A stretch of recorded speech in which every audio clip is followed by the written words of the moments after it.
morning, everybody, and welcome to our webinar this morning, Calorie Labelling on Menus Part 2, Practical Solutions to Support Compliance. We're absolutely delighted today to bring you this session from Brakes and Nutritics. Nutritics are Brakes' official partner on enhancing standards in recipe analysis, menu management and food labelling across the UK.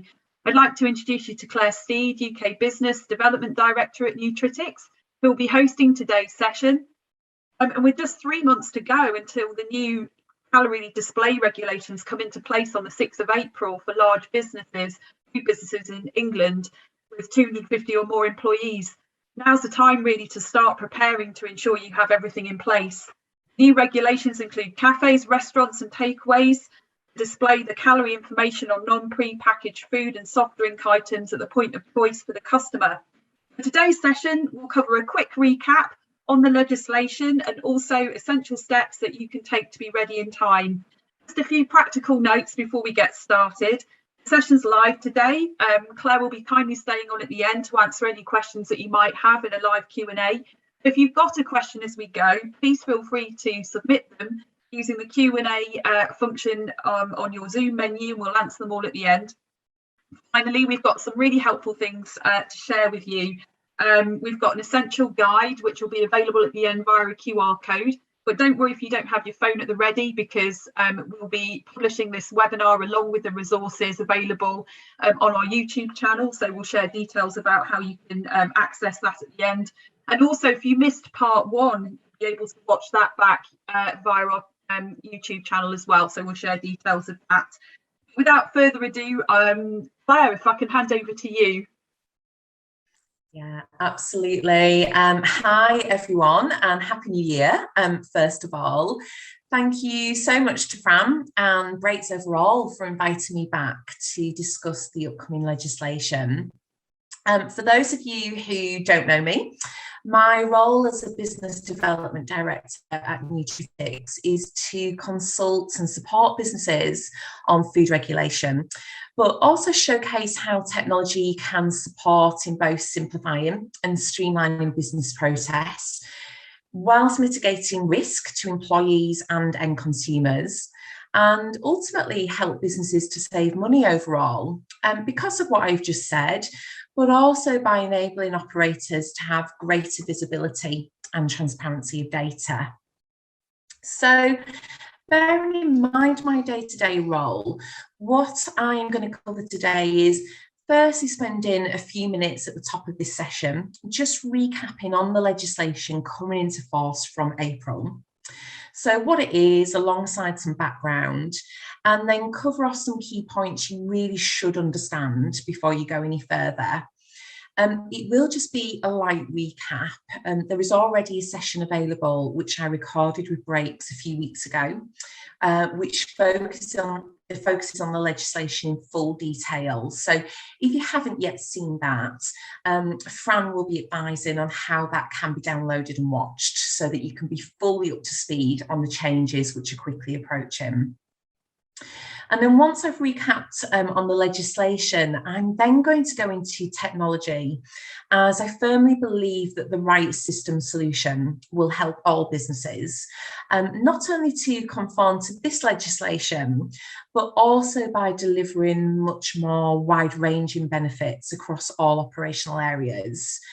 Most businesses I'm speaking to at the moment either have some type of technology in place or are exploring options for the first time to introduce technology into the business to support them from this point forward. So my aim today is to provide help and support in ensuring that you choose the right solution, whatever that may be, but that it's a solution that isn't just to fit a need that you have right now, but can also safeguard you into the future too. So I'll start first of all by just giving a breakdown as to why these measures of calorie labelling are being introduced from April, just to provide some context. So obesity is a major public health concern.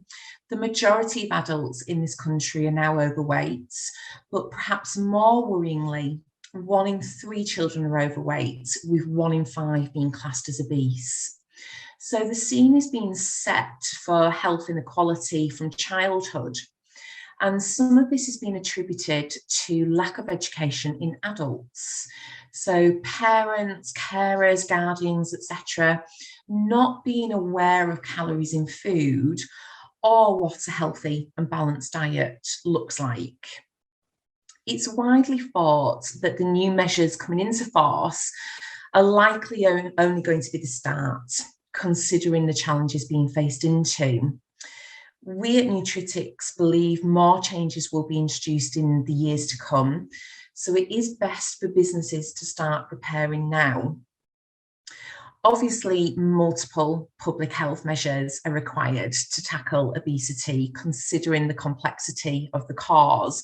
So the calorie labelling legislation coming in April is just one initiative. It's not going to solve all the problems, but its aim is to address obesity by impacting the food environment.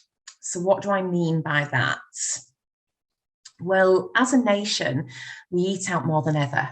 So eating out or ordering food from restaurants to be delivered to our homes is the new normal. Many of us rely on out-of-home catering facilities for at least one meal a day. When we don't prepare the food ourselves, it's really difficult to know how it's made or what it contains. And research shows that foods prepared for consumption outside of the home are higher in energy, and increased consumption of these foods has been shown to link directly with increased body weight. Presenting the calorie information for dishes available for consumption outside of the home is about giving people information that isn't there at the moment. Information provides transparency and it empowers people to make informed decisions. Generally, people do want to eat healthily, and some studies have shown that when calorie information is presented, it can reduce the amount of calories ordered by about 11%. So these small changes have the potential to make a big difference from a public health perspective. So that's why the decision has been made to put calories on menus. It has the potential to positively impact health. And there is strong demand from consumers who want more food information. So it can positively impact a business as well if they can provide the information that consumers are looking for. So let's touch on what this means for you as a business by putting some sense around the requirements. So the new laws are coming into force on the 6th of April this year, 2022, and they will mandate calorie labelling for large food businesses operating in England. So if a business employs more than 250 employees, it will be required to put calorie information on its menus. This largely impacts contract caterers and franchise groups.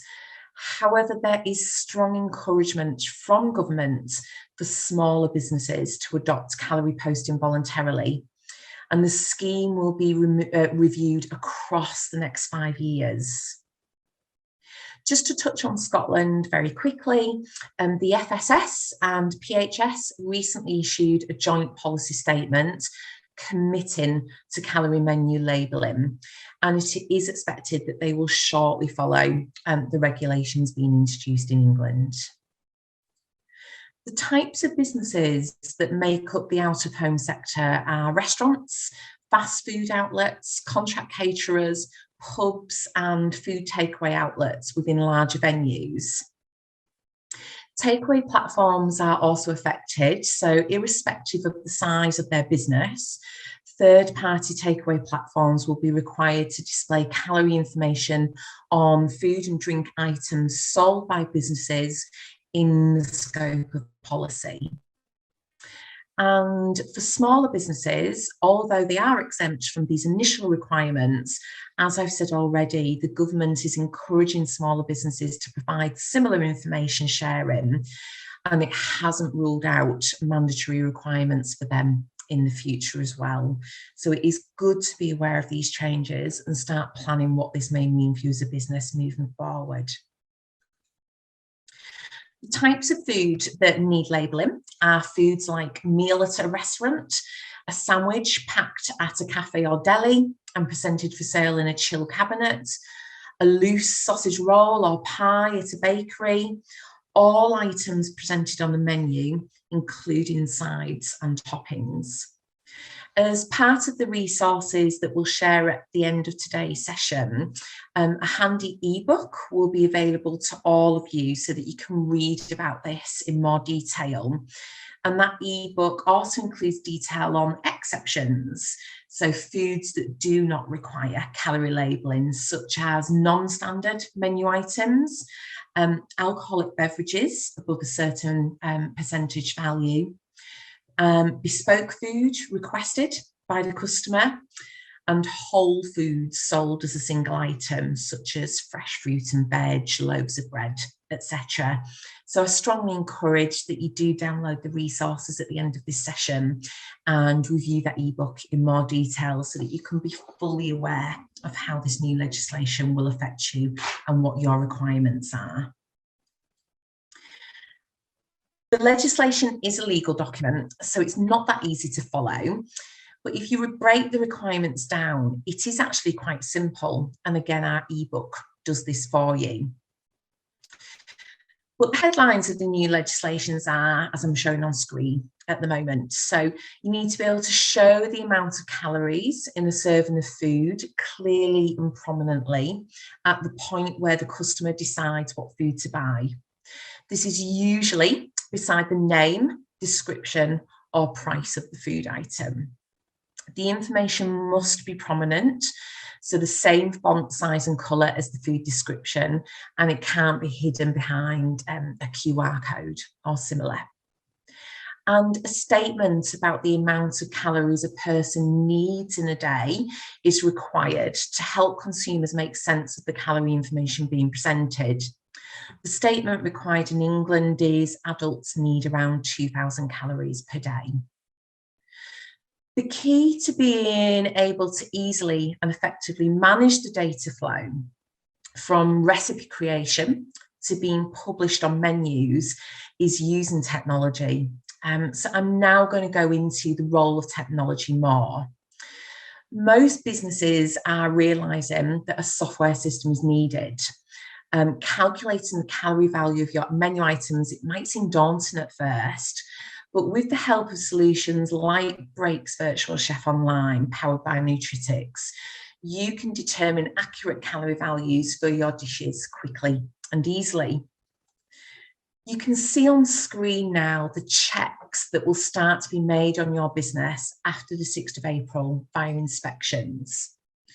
So when considering the role of technology, the first check should be that any system you are using or are thinking about using should enable the sharing of food information in real time and provide automated calculations based on recipe ingredients, quantities, and cooking methods input by your food operators.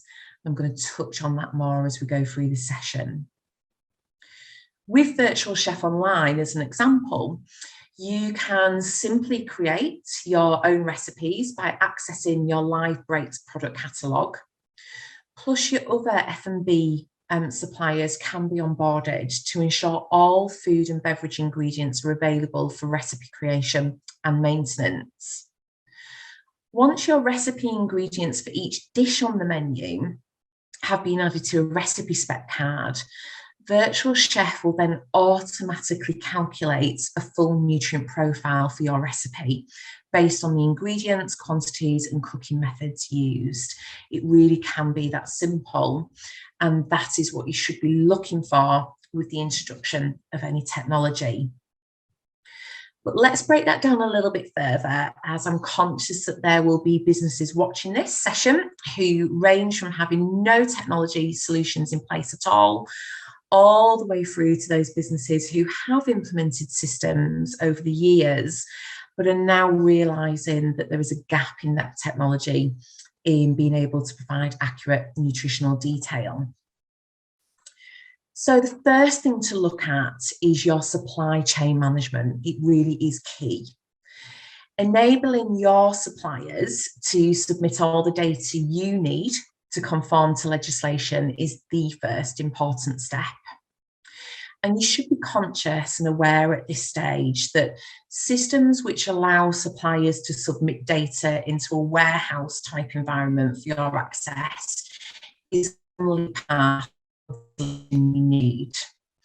Ensuring those changes come through from your suppliers live, so no time lag of an overnight feed, for example, is really important.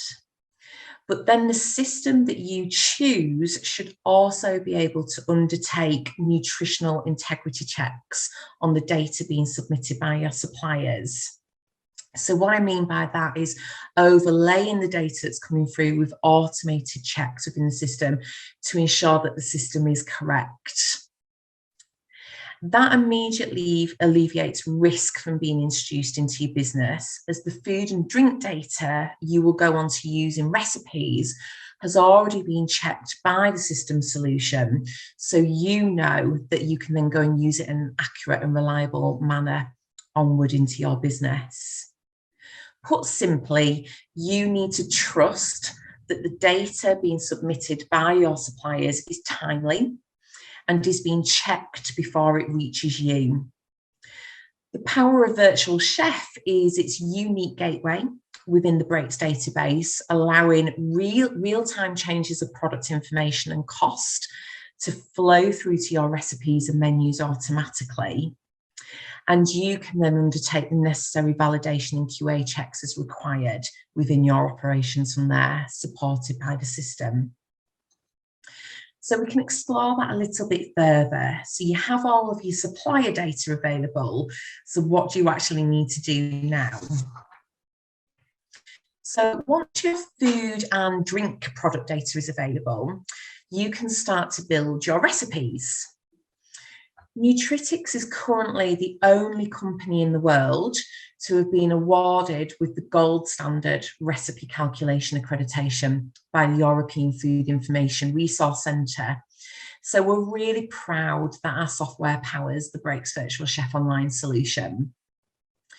This accreditation means that not only will Virtual Chef provide you with a recipe management solution, but it is the only system globally to provide you with suggestions on how to improve the nutritional profile of your recipes and products, making it easier for you to provide customers with healthier options. I mentioned earlier that consumers want to be able to make informed choices and genuinely want to eat more healthily.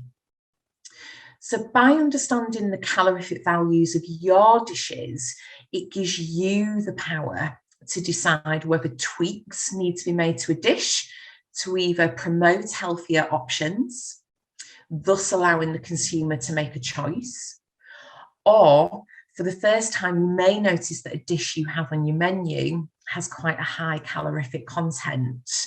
So it may be that you want to replace that dish completely with something that holds less calories, promoting a healthier eating out lifestyle, which our survey suggests guests are looking for more and more. At this point, I do want to specifically call out cooking methods. On the last slide, I outlined some of the key areas that will be looked at by inspections carried out on site at your businesses. And one of those checks that will be undertaken covers the method businesses have used to calculate calorie content and whether it is considered appropriate and reliable. This is really important, so I'm going to take a few moments to look at this further with you. So this is a really simple slide, but shows the importance of applying a cooking method. And I need to thank the Breaks development chef team for this. The dev chefs at Breaks have been working really hard within the Virtual Chef solution independently, but also supporting Breaks customers who use Virtual Chef already in reviewing it to help get them ready for April. they found straight away the importance of ensuring businesses have a system solution in place that not only can take ingredients and quantity of those ingredients used within a recipe, but also how once a cooking method per ingredient line is included, the calories can change substantially. The first image on the left-hand side shows the 100-gram breakdown of the dish without any cooking method being applied. And the image on the right-hand side is using the exact same ingredients, but this time with a cooking method applied by ingredients, which has substantially changed the nutritional value of the overall dish. So let's just drill into that further. I've provided here a snippet taken from the implementation guidance, which has been issued by the Department of Health and Social Care, which covers acceptable tolerances on the accuracy of calories being displayed. So basically you have 20% either side allowance of the calories being accurate and reliable. This is where the importance of being able to provide a cooking method is critical to ensure that you as a business can demonstrate the method applied to determine the calorific value in each dish served is appropriate and reliable. In the example shown on screen here, which is using that same fish and chip dish that we were looking at on the previous screen, we can clearly see that if the calories displayed on the menu for the dish with no cooking method applied were used, the calories would fall outside of that 20% tolerance. So you would not be providing an accurate and reliable calorific value on your menu for that fish and chip dish.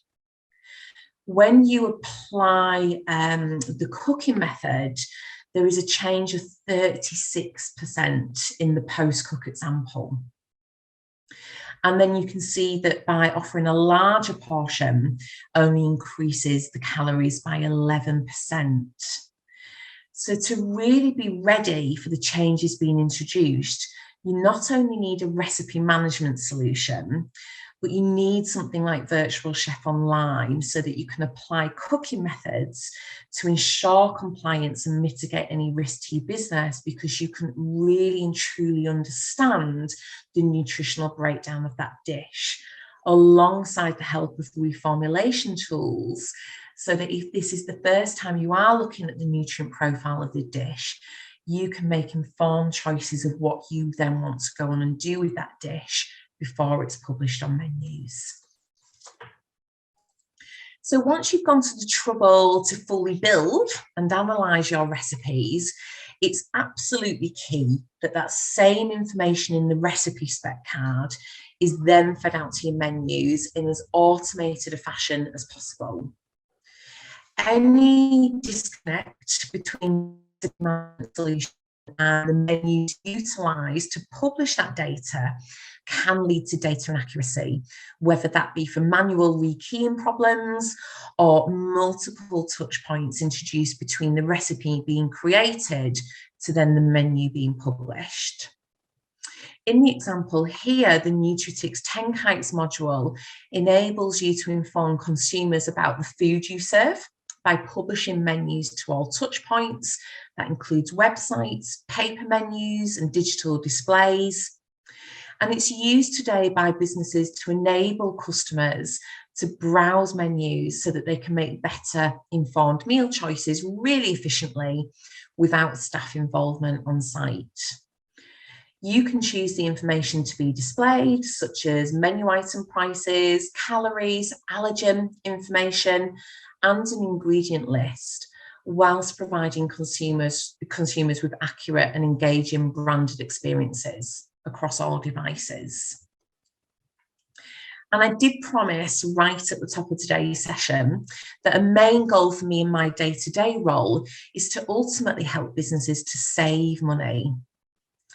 I hope that I've demonstrated through this session the power technology has in ensuring that you're safeguarded, not for just the legislation that's in place today or is about to be introduced, but also how it can power your business way into the future while saving you money alongside tracking tangible business benefits. I'm not going to go through every example on screen here, but it clearly shows how Virtual Chef plus our 10 kites module can bring major efficiencies into your business across the 3 critical areas of cost reduction. So we can tangibly reduce your print and third-party spending. We can bring in efficiencies across areas such as supplier administration, data consistency, and integration with existing systems.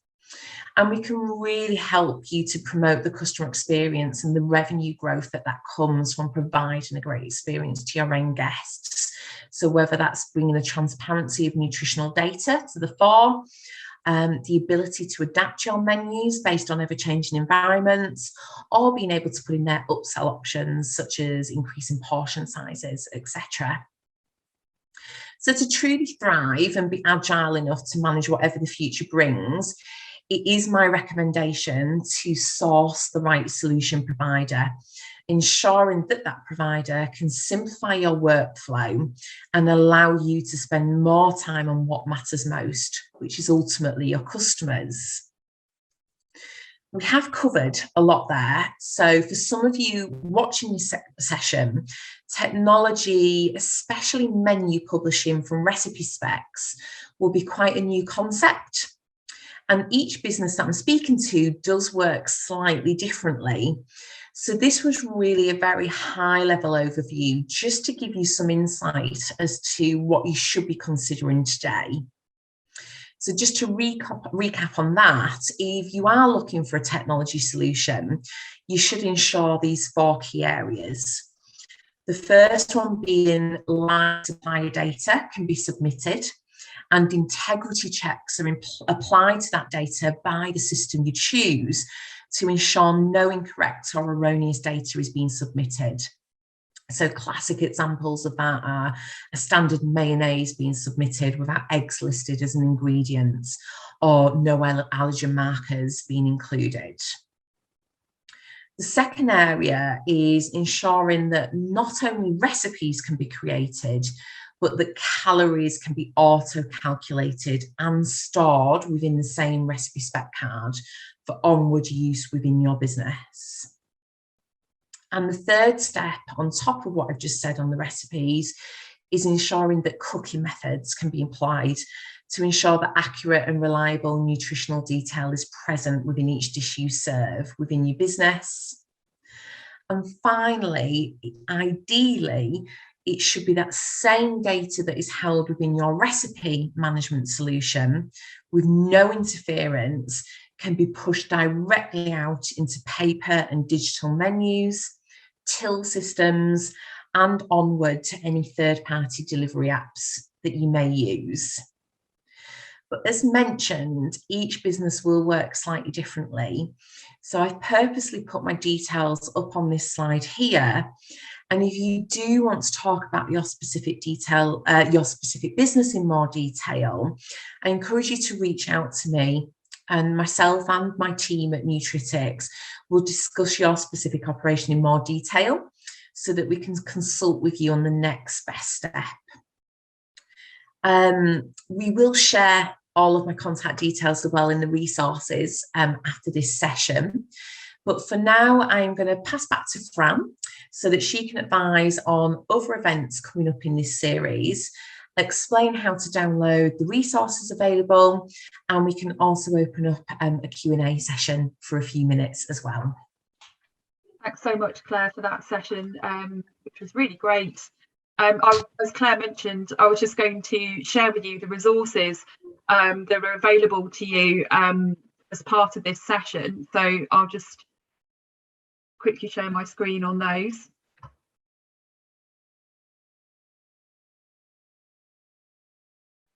So as Claire mentioned, we've got a really great guide to the legislation for you, which is available via this QR code here now. But as I mentioned, if you haven't got your phone at the ready to be able to zap this code, we'll keep this available in the recording of this webinar that'll be available to you via YouTube in the next day or so. So you'll be able to access it there.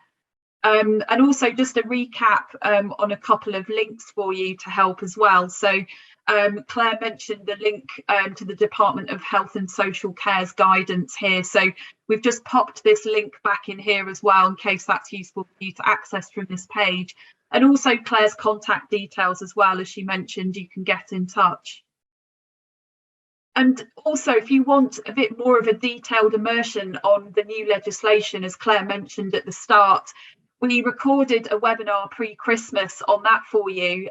So calorie labelling on menus part 1, which you can access in our event YouTube channel. The link is here for you. And you can also catch up on all of the previous webinars within our virtual food event too. So there's lots of great sessions in there on everything from Veganuary to minimising food waste. There's a whole selection of topics. Or you can also find out more from our event homepage as well.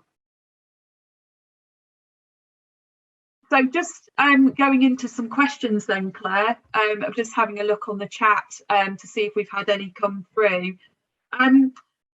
Just, I guess initially, is it true that you need to provide a menu without the required calorie information as well displayed?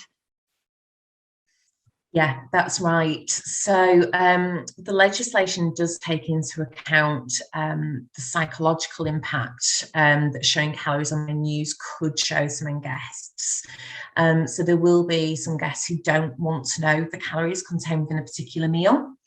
So as a default, the menu that is provided by a business, whether digital or on paper, must show the calorific content of each serving size of the dish. But if asked, that business also needs to be able to provide a menu without the calorie content shown as well.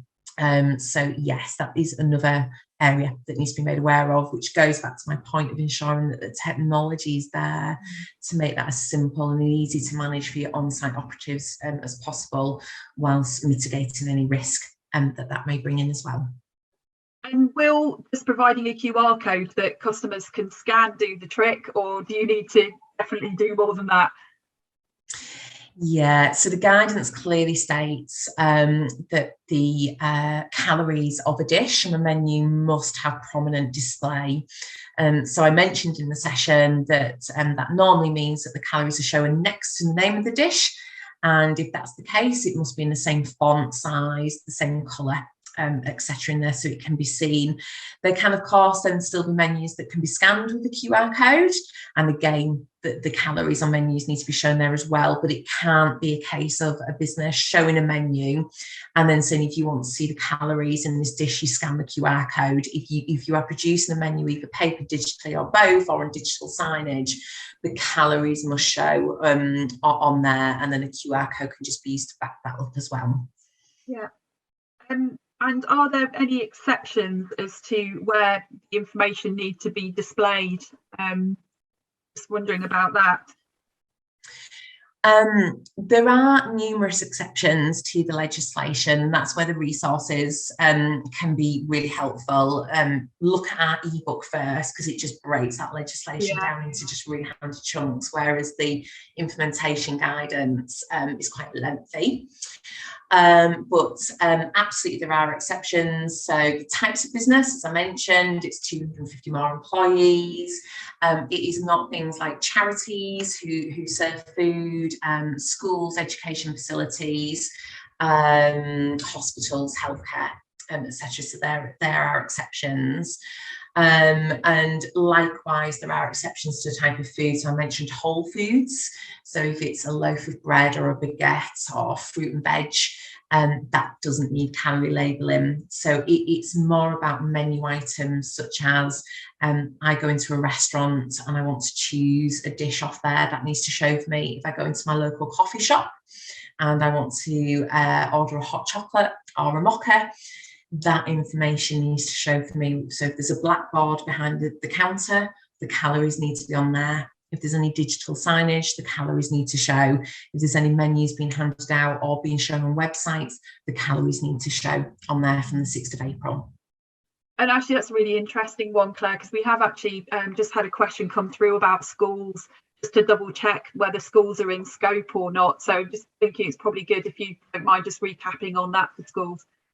Yeah, so schools are not affected by the legislation coming in from the 6th of April. As I said, it doesn't mean that they will be exempt forever, but certainly for the time being, schools are not affected. So the calories on menus do not need to be shown in school, college environments, and that is the same with healthcare, prison services, charities, etc. So again, I'd really encourage everyone just to download the resources and become really familiar with that legislation.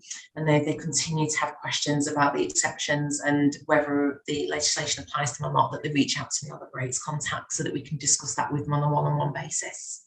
Yeah, and I think it's worth also saying that there is some information on our website as well to help, as well as those resources. We didn't mention it specifically in that resources slide, but there is information on our website too. So that's all of the questions that have come through, Claire. Huge thank you to everybody who's attended and watched today, and also obviously to Claire for putting together a great session. Just double check. We've had one question just come through actually, Claire, if that's okay. So hospital staff and visitor restaurants are also exempt, I guess, is the question that someone has really kindly asked. Unless they run services through a caterer that's contracted to them. Is that correct? Hopefully we've got time for this last question.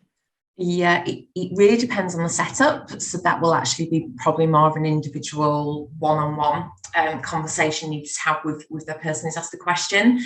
It will all depend on whether it's a franchise that has been set up, such as a cafe chain in a hospital area, for example, or like they've said, the contract caterers submitting food and drink items into that particular area. Then it will really come down to the amount of employees that fall within that particular business as to whether they are exempt or not. So again, that is absolutely why it is worth looking through the guidance first of all, overlaying that across the business model that you have, and then if you're still unsure, reaching out to us at Nutritics so that we can drill into that a bit more and understand for certain whether they're affected or not. Yeah. Thanks ever so much, Claire. That's fantastic, and thank you to those of you who asked questions this morning. So without further ado, that's the end of today's session. Please do go and check out those resources Claire mentioned, and look out for this recording as well on YouTube in the next day or so. Without further ado, have a great rest of the day. Thank you for joining. Thank you. Goodbye. Bye.